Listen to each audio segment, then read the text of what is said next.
Hey everyone, just a quick introduction to the episode. So I got about halfway through recording this and my audio interface, which, without getting too technical, that's basically the heart of my recording sort of setup, just completely died, just completely crapped the bed. So I've had to resort to recording this on my camera because it's the second best microphone that I've got, and it's the only way I can think of recording like decent-ish audio that hopefully I can work with and get some decent audio out. On the plus side, it means if you're a Patreon member, you got a Patreon video because I may as well stick the video up since I'm recording it. But yeah, otherwise, hopefully, so the audio quality will be decent. If it wasn't Christmas, I may have been able to get this out, may have been able to replace it, but obviously with it being Christmas and stuff, there's nothing I can really do this side of Christmas in terms of replacing my equipment until after Christmas. So we make the best of the tools we've got, right? So yeah, this episode, hopefully the audio quality will be good enough for you. I'll do the best I can with, say, the tools I've got until after Christmas, and I can work out some sort of replacement. But yeah, anyway, thanks for listening. I hope you enjoy it. Hopefully the audio is still good enough for you. Cheers. August 30th, 1816. The days begin to draw in more perceptibly than ever. Now that the archdeaconry papers are reduced to order, I must find some further employment for the evening hours of autumn and winter. It's a great blow that Letitia's health will not allow her to stay below these months. Why not go on with my defence of episcopacy? It may be useful. September the 15th. Letitia has left me for Brighton. October the 11th. Candles lit in the choir for the first time at evening prayers. It came as a shock. I find that I absolutely shrink from the dark season. November 17th. Much struck by the character of the carving on my desk. I do not know that I ever carefully noticed it before. My attention was called to it by accident.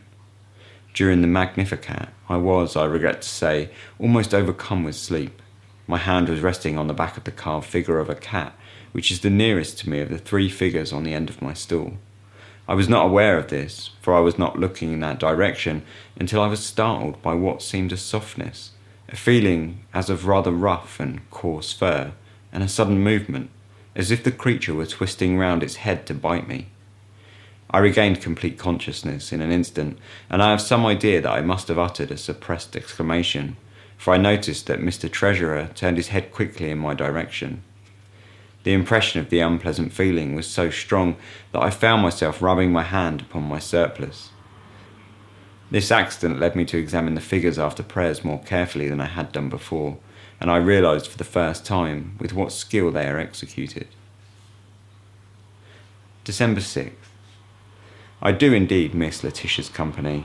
The evenings, after I have worked as long as I can at my defence, are very trying. The house is too large for a lonely man, and visitors of any kind are too rare. I get an uncomfortable impression when going to my room that there is company of some kind. The fact is, I may as well formulate it to myself, that I hear voices. This, I am well aware, is a common symptom of incipient decay of the brain, and I believe that I should be less disquieted than I am if I had any suspicion that this was the cause. I have none whatever, nor is there anything in my family history to give colour to such an idea.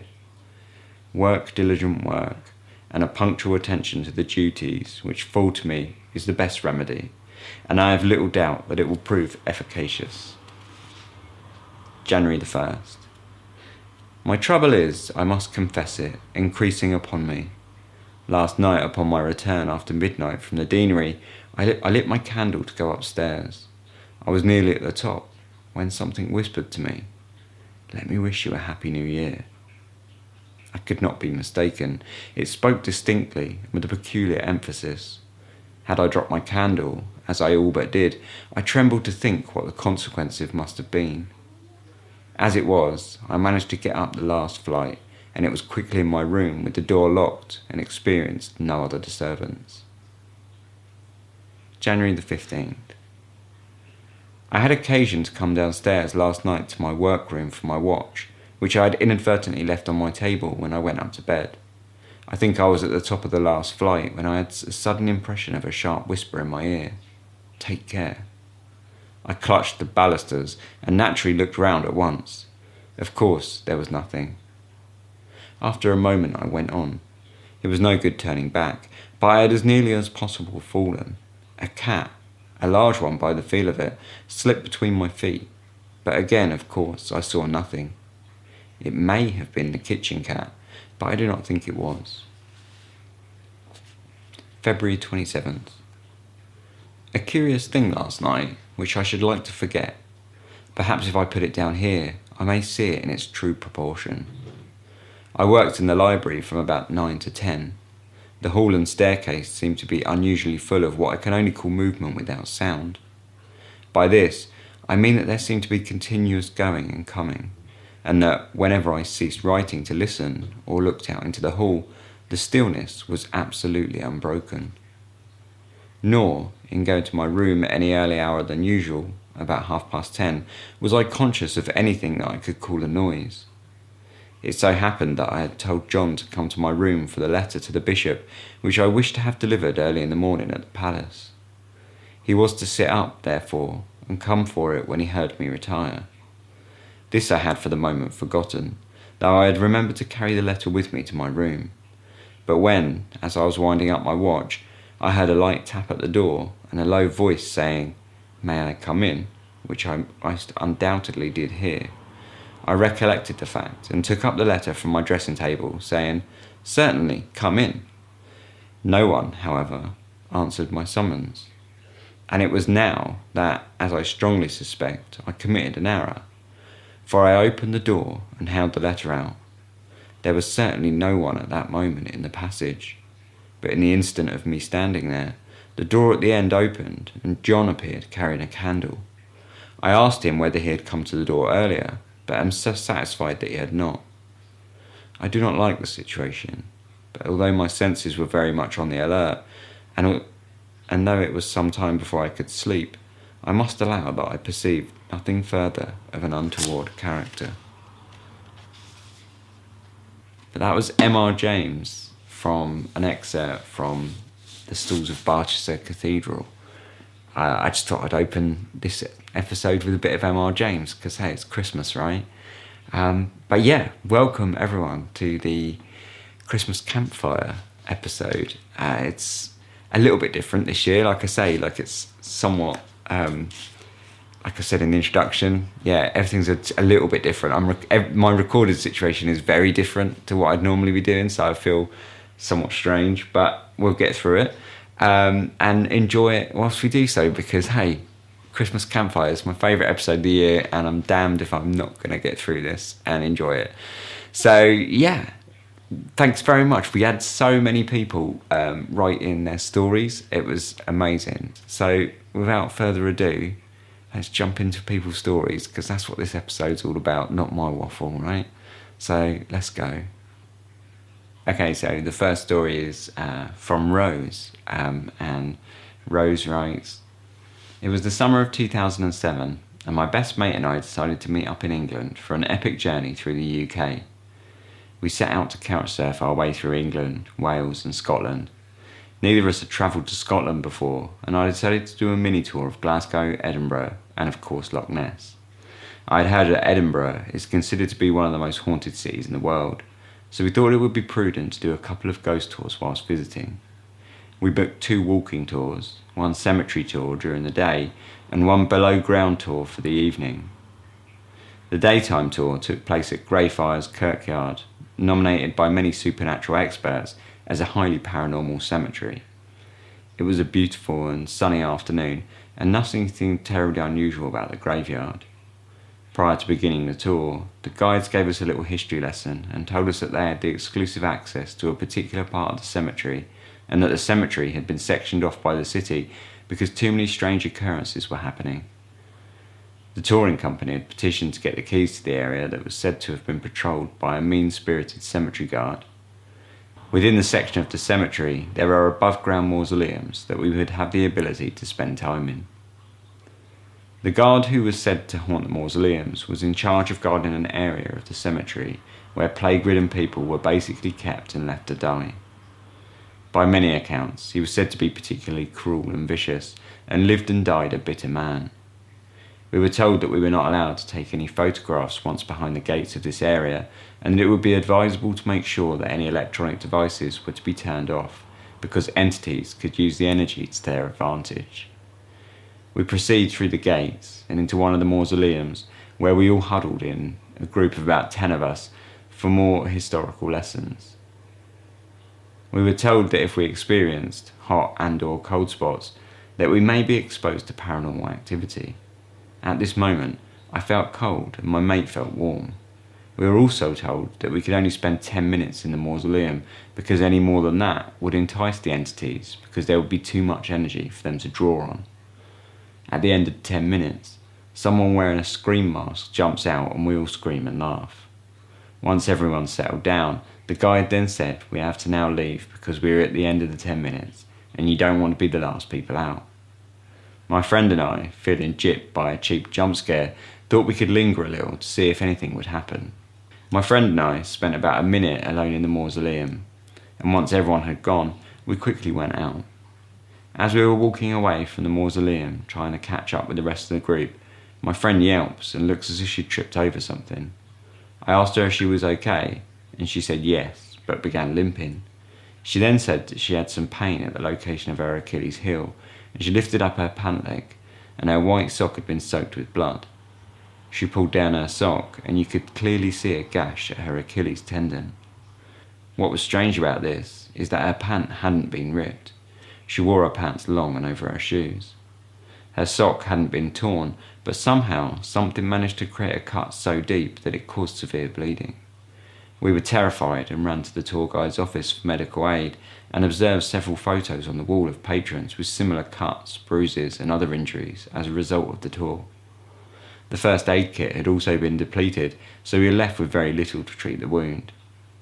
At this stage, we were not sure what to expect, but knew that there was absolutely no way that something could have caused that. There was no sharp edges nearby, nothing in the ground save for grass and graveyard dirt. We then quickly remembered that we still had one more tour in the evening to do.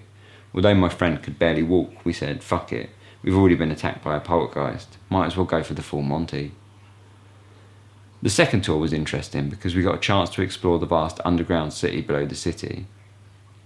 We got to see old torture devices and a room where a coven used to hold their rituals. It was completely dark on this tour and we felt very vulnerable. This tour told us of the history of the underground tunnels and city where undesirables and plague-ridden folk were kept. The tour also employed the same tactic of spending 10 minutes in a particular area that it's said to have high paranormal activity. This time my friend and I decided to not take any chances and we stuck to the programme. The tour ended with another silly jump scare and in one of the most haunted pubs in all of Edinburgh. Over beers we told our story to a few of the other patrons, and one woman began looking at her photos from the tour and noticed something or someone in one of the pictures. She had been taking photos in the dark with the hopes of catching an orb or something on camera. Through her viewfinder, she zooms in on a photo of me next to the tour guide, and as plain as day, you see the outline of a hooded figure or spectre. I have the photo to prove it. At this point, my friend and I had enough and made our way back to her friend's flat. The next day we went to Loch Ness and were convinced that we'd also see Nessie, considering how bizarre of a trip it had been thus far. Needless to say, we didn't see her, but we're happy to leave the eerie and beautiful landscapes of Scotland to go back to England, a slightly less haunted country. Fast forward to the next leg of the trip when we were in Leeds. My mate had been seeing a guy, longingly reread a text conversation she had with him a few days prior. Much to her surprise, she noticed that the text had been jumbled, but absolutely does not remember the text looking that way before. In the text, it reads, "We bite and you start paying for it."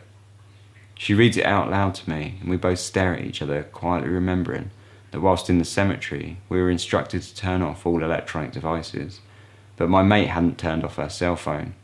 We at that moment came to the conclusion that the gash on her Achilles heel was a bite from the entity, and that he wanted us to know that it indeed Yes, it had all been real.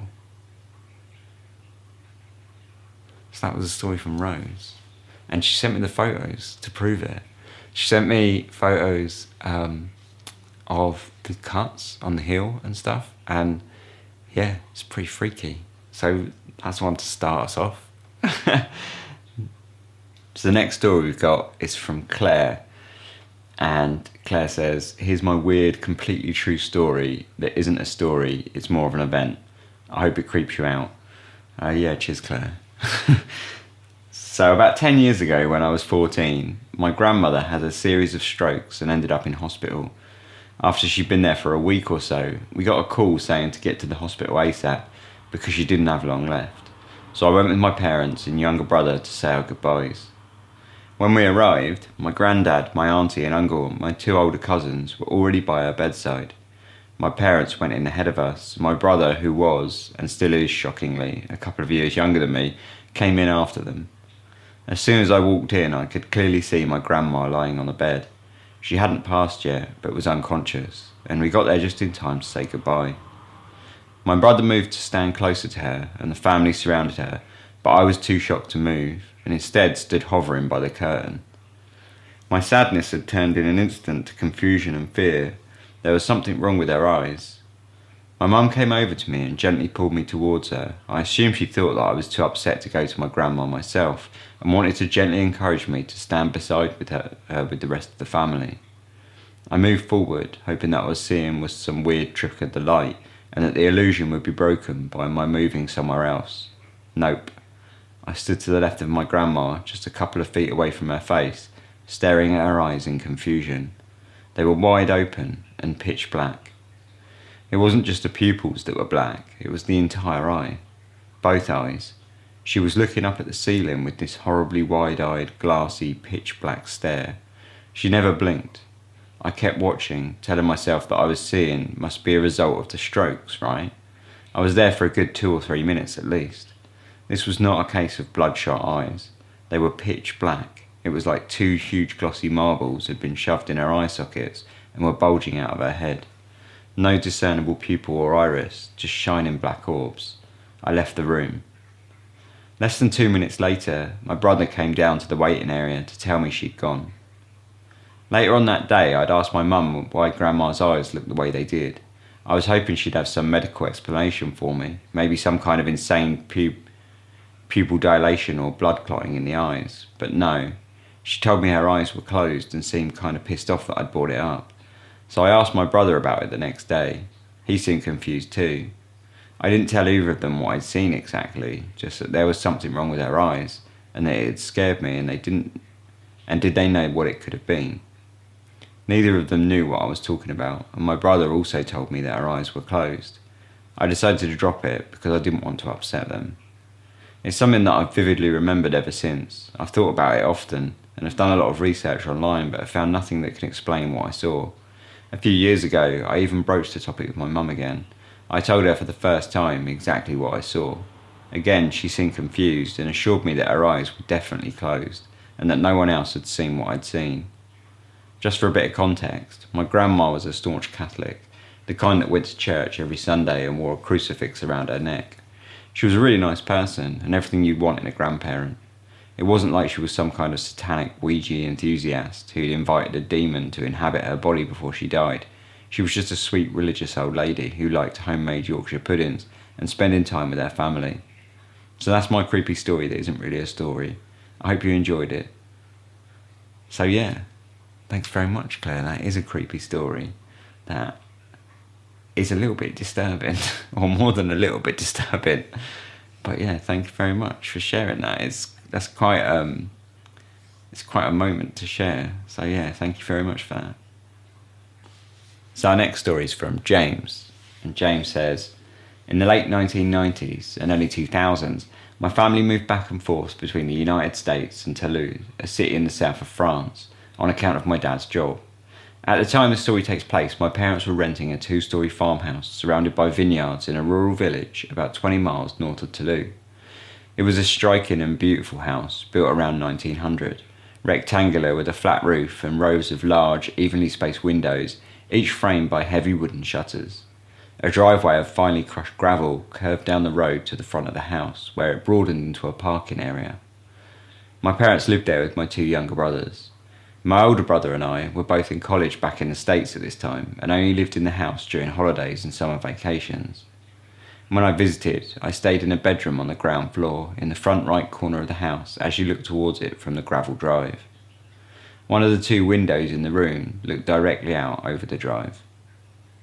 The house did not have air conditioning, which was, and probably still is, a rare amenity in that part of the world. On summer nights, we would sleep with the windows open and the shutters partially closed and latched to allow the cool night air into the house.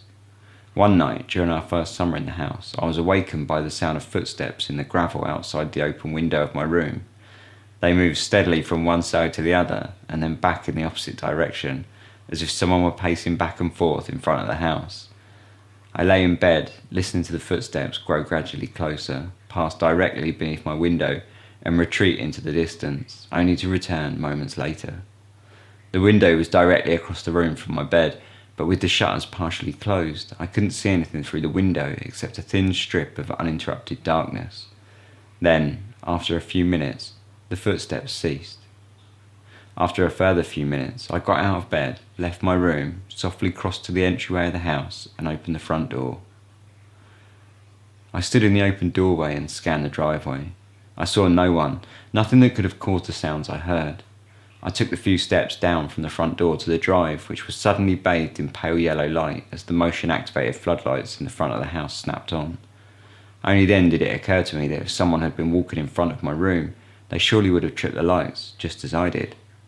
I went back to bed and don't remember whether I slept or not for the rest of the night.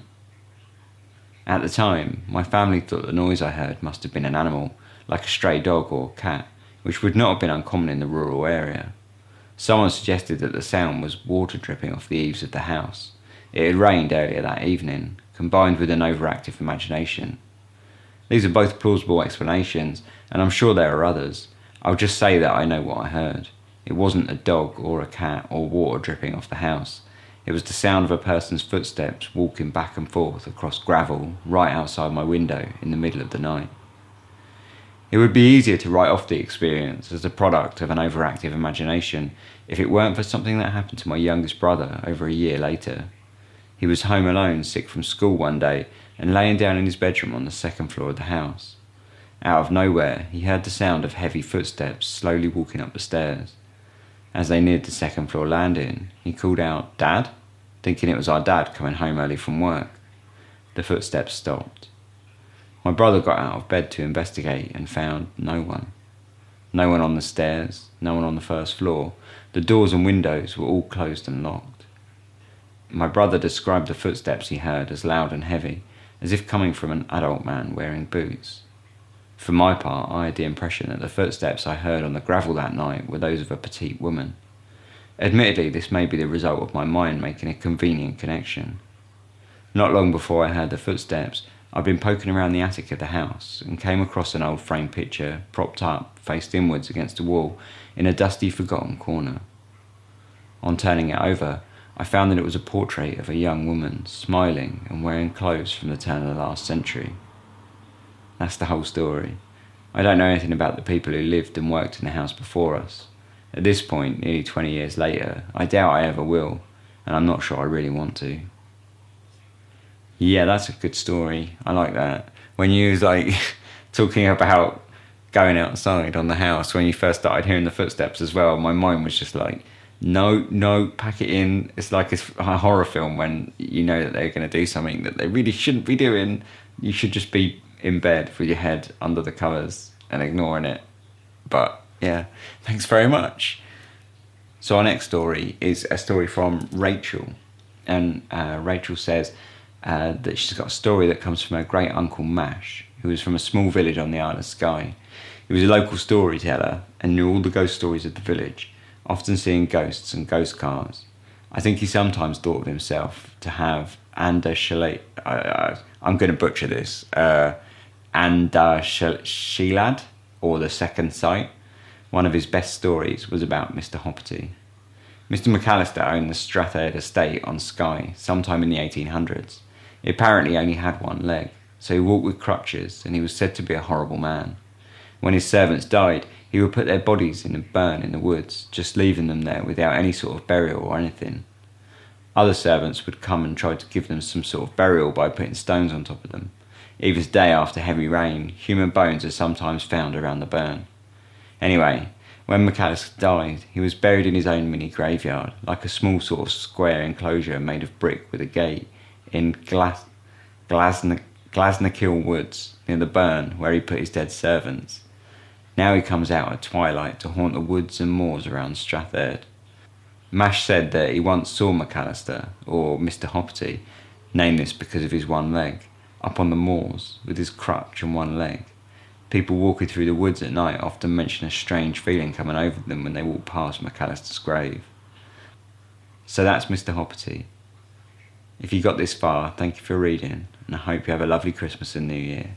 Yeah, you too, Rachel. Thanks very much.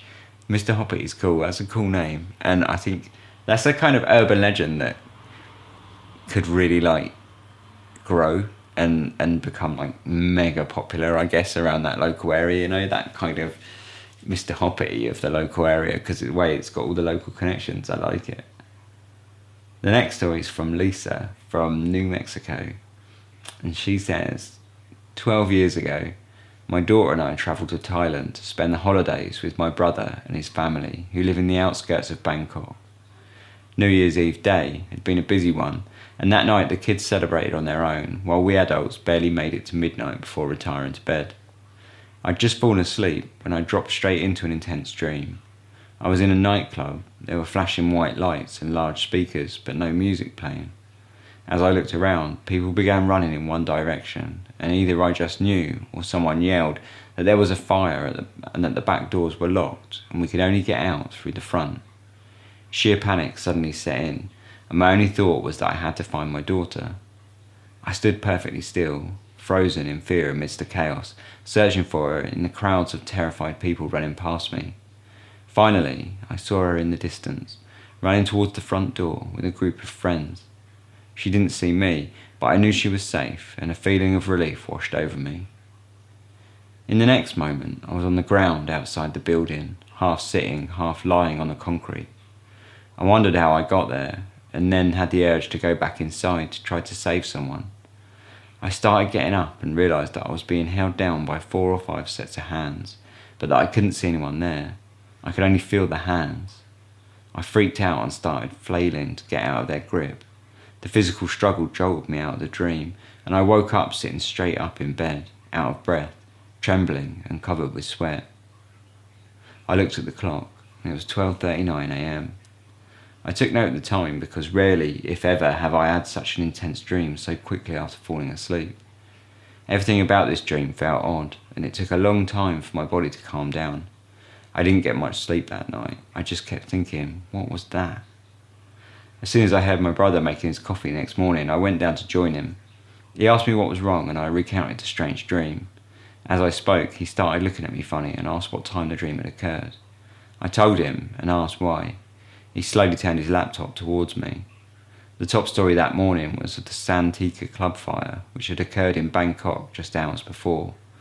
The fire was believed to have started just after midnight, possibly ignited by fireworks set off by the band, coincidentally called Burn. The back exit doors in the club were locked. 67 people were killed and 222 were injured as they struggled to escape through the front doors. I do not know what my dream was or how I was connected to the terrible events of that night. I've told very few people about it over the years, always feeling like it wasn't really my story to tell, almost like I was an accidental witness to someone else's experience. Yeah, that's creepy. But I assume your daughter wasn't in the club, right? So that's all, that's good news. But yeah, no, thank you for your story. That is weird. It's yet again another story that could deeply scar you over the years, I can imagine. So our next story is from Jim, and Jim says, back in 1988, I was in my 3rd year at grammar school, and it was a tradition that every boy who could carry a tune was required to make up a choir for the school carol service in the local parish church. The final rehearsal was at the church on the morning of the service. The main event was to take place in the evening. a 15 to 20 minute walk down into town, and we were considered responsible enough to make our own way there and back. On the way down, we all walked pretty much en masse along the main road down the hill into town, but walking up to school, people drifted back up in dribs and drabs. I was part of a small group of 5 or 6 who took the most direct route, which took us along a footpath that was bordered on one side with the fences of people's gardens, and on the other with a wire mesh fence that marked out the top of the town cemetery. The footpath was very much hemmed in and darkened by the trees hanging over from both the graveyard and people's gardens, and the path itself was muddy and covered in wet, slippery leaves. We were being typical daft 13-year-olds gooning about, shoving each other into one another, and taking our time getting back to school without really paying attention to what is actually quite a spooky footpath. Just over halfway up, and several minutes since we had passed the gate leading into the graveyard, we saw an old man and his equally old dog heading towards us on the path. The man was shuffling along, barely lifting his feet, as he made his painfully slow way along the footpath. The dog was like his owner, in that he was equally as unkempt, and he too betrayed his advanced years in his lolloping walk. As this shabby pair got closer, we stopped messing about and became well-behaved young boys. It was a grammar school after all, and that came with expectations. But we all noticed, as they got closer, that the old man looked very much like a really old and decrepit Bruce Forsyth. This caused us to get the giggles, but we politely parted and stood on the side of the path to let him and his shaggy dog pass.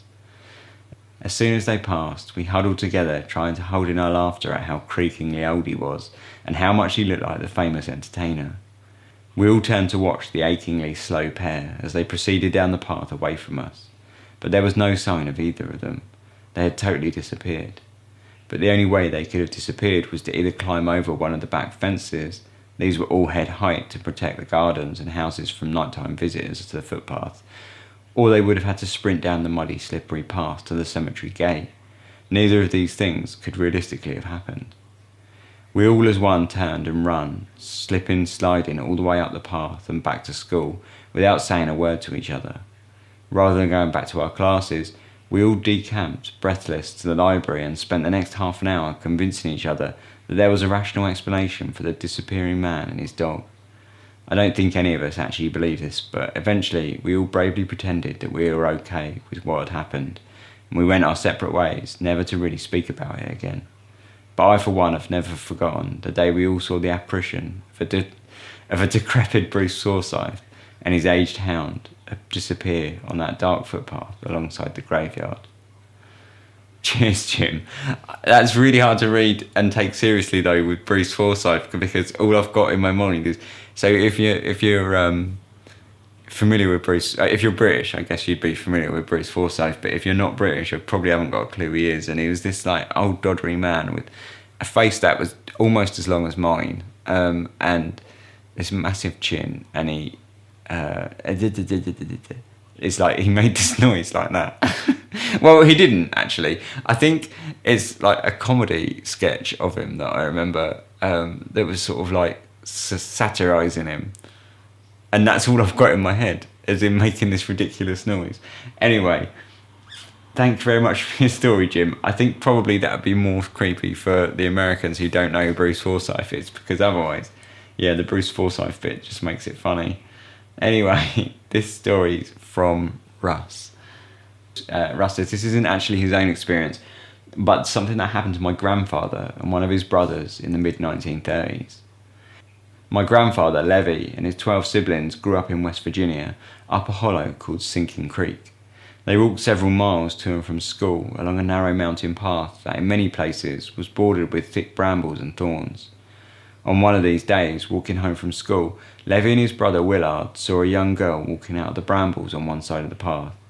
She was barefoot and wearing a thin cotton dress, but was not cut up or torn by the thorns.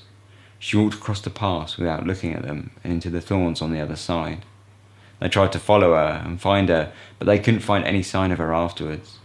Being a small rural community, they knew everyone in the area, and they didn't recognise the girl and never saw her again afterwards. I realise this is not much of a story, but I do find it quite believable. Apparently my great-grandfather had a reputation for stringent honesty and expecting the same from his children. One of his children once received a small loan from someone they met in another state, based purely on his reputation for honesty. All the best, Russ. Cheers, Russ. And I think it's really interesting that that story is actually not so different from the story before it. They're both walking along these kind of rural pathways and seeing someone that then disappears. So it's kind of interesting how, it's a recurring theme. So the next story we've got is from Taya. Taya? I hope I said your name right. Apologies if I didn't. You have to send me an email berating me and telling me I'm a moron if I got it wrong. Taya says, 1 year, 30 years ago now, I was at my mum's house on Christmas Eve for our traditional dinner. We were sitting in her living room, chatting and waiting for my brother to show up. She had a set of bell-shaped Christmas lights that were antiques. They were her grandmother's before her, so they must have been made in the 1950s. I remember her having them my whole life, and she still does to this day. She had them up around a small window, all on their own, away from the rest of the decorations. I was noticing out of the corner of my eye that these bell lights were flashing, and they had never been flashing lights before. It took a long time for that to come to the front of my brain whilst talking to my mum. So suddenly I asked, "Oh, do you have one of those flashing plugs on those lights? The ones you could plug in between your lights and plug to make any Christmas lights flashing ones." "No, I didn't even notice they were flashing," says my mum. Just at that point, my brother came in the front door, and so we pointed out the flashing lights to him. He goes over to the lights and is looking at the whole string, etc. Then he kind of pops up really fast and says most calmly, "You mean these lights here that are not even plugged in?" He's holding the plug in his hand. All three of us were now staring at a set of lights that flashed 3 more times and then went out. My mum's owned these lights since the 1970s and has never had to replace a bulb. My daughter has also seen the lights flashing. Haunted Christmas decorations. That's exciting. That's even more exciting than I've got the same decorations that I had when I was a kid, and I love them, but they're not haunted. That would be cool. I'd much prefer it if they were. So the next story we've got is from Justin, and Justin says that he's so glad that you keep this tradition of spooky stories told around Christmas alive, and would like to share one with you and your audience. The following story begins during my preteen years, growing up in rural Oklahoma. At the time, I lived on an old dairy farm, but most of my cousins and extended family were in a small town about 4 miles from our house. Things were different then. Our parents pretty much gave us free rein to run around town alone and explore the surrounding woods, so long as we were home before dark. I think people were a little less scared in general back then, plus it was a tight-knit little town where everyone knew each other and their families. One summer, this must have been in the mid to late 1980s, as I would have been about 10 or 12 years old at the time, stories began to spread of a haunted house just outside of town. I wasn't yet old enough to hang out with the teenagers myself, but my 2 older cousins did. One of their friends started telling a scary story about this nearby abandoned house. The house sat back off a dirt road, maybe 1.5 miles or so outside of town. It became something of a popular spot for young couples to find some privacy and go park. This young lady and her boyfriend went out there one evening in his car. To the best of my recollection, her story went that the 2 of them were outside of the car, he sitting on the hood and her with her back to the house. She said that he suddenly became very scared and agitated and told her to get back in the car and that they had to leave. At first, she said she thought he was trying to just scare her, but quickly saw that he was genuinely frightened. She said, as they scrambled into the car, she looked out the windshield to see a hazy white figure slowly moving up the driveway toward them from the house. They hurried out there, and both swore that they would never go back. This, of course, led to multiple bands of kids making forays to the haunted house that summer. A few came back with tales of pale white figures seen through windows or strange knocking sounds that no one in the group would admit to making. One afternoon, myself, my 2 cousins, and one of their friends mustered the internal fortitude to go see for ourselves. We packed some supplies and hiked out to explore the ghost house. I recall the day was clear and very warm, and as we approached the house up the old dirt driveway, we crept around the house and went inside as the main door was long since missing. The front door opened into a large common area. There were 2 other rooms and a kitchen downstairs. None of us managed the courage to go upstairs and see any of the second floor. The house itself was empty and dirty, but rather still and cold inside. There were dark stains all over the walls that, in retrospect, were likely from the leaking roof, but at the time we were convinced ourselves that it was some kind of ectoplasmic residue. I remember distinctly that there was a separate structure on the grounds, a fairly large shed with one window covered with a metal grate or grid. The main door was still on, and it had a bolt attached that could have been used to lock the shed from the outside. These kinds of sheds weren't atypical of older houses in the area. My grandmother's house in town had one that everyone in the family called the smokehouse, even though by the time I came along, it was mostly used for storage. Long story short, our little team of ghost hunters came up empty-handed that day. No spooks were seen or heard. When I got home, I told my parents about our adventure. My dad asked me if I was talking about the old so-and-so place.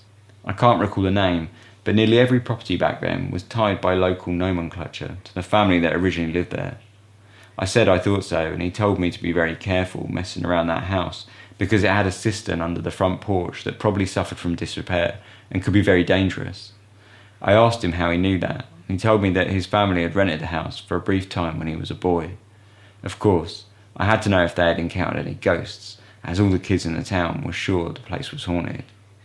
He told me that when his family rented the house, he slept downstairs in one room, and two of his sisters shared the other downstairs room. He recalled many nights when one of his sisters would wake up everyone in the house crying and hollering about somebody looking into their room. She would swear she saw an old lady staring in at them from outside their window. My grandfather came down the stairs every time, looked around, but nobody was ever there. Dad said Grandpa always blamed nearby teenage boys pulling pranks. The same sister also suffered recurring nightmares, according to my father. He said she would tell the whole family how she often dreamed of being in a procession in the main room of the house, moving slowly toward an open coffin. As soon as it was her turn to see who was inside, she would wake up. Dad said she was convinced that if she ever did get to see the body, it would be herself lying in the coffin, and she would never wake up again. Dad said he just thought that they were both scared sleeping downstairs, and she was being melodramatic. Once they had moved back into town, however, my grandparents told Dad the story of the family that had originally lived in the house. They didn't tell the kids at the time to keep from scaring my poor aunt even worse. The story goes that the mother or mother-in-law of the original owners lost their mind.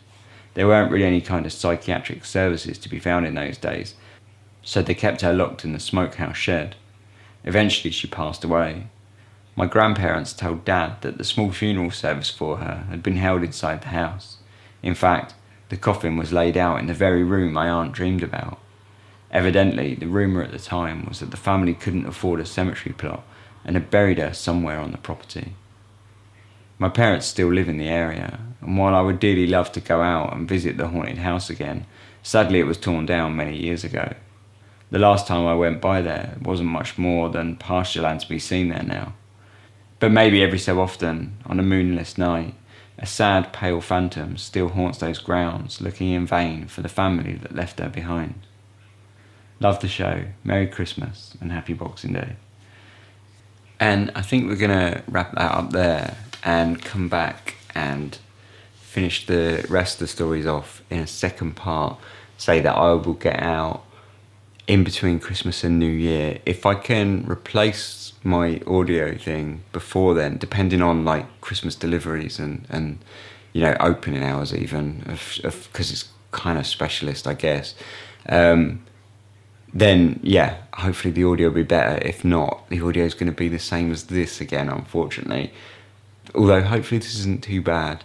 But anyway, I'll see you then. Merry Christmas. I hope you have a great day. You know, I hope you have, if you don't celebrate Christmas, you know, just happy holidays. I hope you have a great day off, I guess, because most people get days off on Christmas, regardless, right? So yeah, you know, have a great day, whatever you're doing. Stay healthy, and yeah, I'll see you real soon for the second part. Thanks very much for listening. Cheers.